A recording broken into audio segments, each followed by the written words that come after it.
Do you remember hearing stories about Adventists who hid under tables with layers of blankets so they could type Bible lessons? Or about those who braved icy waters to be baptized in secret? A lot has changed in the world over the years. But one thing hasn't changed.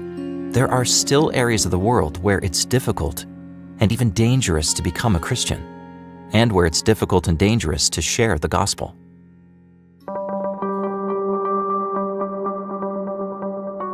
We've gotten used to how fast information travels around the world.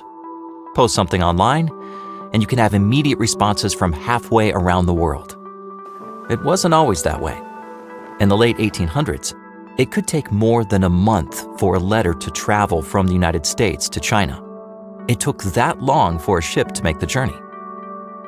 Today, we can send a message that will be received in seconds. That's great, isn't it? Or is it? When it comes to mission, instant communication can be a blessing, giving us new ways to reach out and share the gospel. But it can be a problem, particularly in areas where sharing the gospel is illegal or unwelcome. Stories posted online can be seen by anyone, including those opposed to the mission of the Seventh-day Adventist Church. These people can quickly stir up trouble, inform authorities, and shut down our work. We thank God for the wonderful stories of His leading in these regions of the world, and we all love to hear these stories. Yet we have a responsibility not to cause undue problems for Adventist workers and believers on the ground. A simple story made public has the power to put people's lives in danger and stall mission work. That's why we're putting a veil over these stories. When you see a mission story or video labeled Veiled Country or Veiled City, it's because it comes from a place where details are sensitive. This veil will hide the real country or city or real names of people. But we will share as much of the story as possible while protecting people's lives and the church's mission. According to a Pew Research Center study, in 2019, government restrictions on religion reached their highest point since 2007.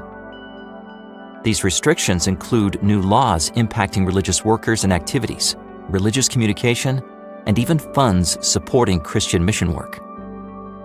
So for now, veiled mission stories will let us see part, but not all of the picture. We will see that God is still working in people's lives despite opposition, oppression, and even persecution. Of course, we never know which stories and pictures will be posted on the internet, but we are intentional about how much we share. Our stories shouldn't keep people from hearing the gospel. We don't want to be the reason someone is hurt or even killed. We have faith that God will protect His people, but we have our own responsibility too. So when you see Veiled Country or Veiled City, please understand the reason. And say a special prayer for the people who are working on the front lines in these challenging mission areas, where a stray message or an overheard conversation can lead to beatings, arrest, or even death. Someday the veil will be lifted. Someday we will meet the people behind the veil, and perhaps we will be able to say, "I heard your story. I couldn't see you and I didn't know your name, but I prayed for you."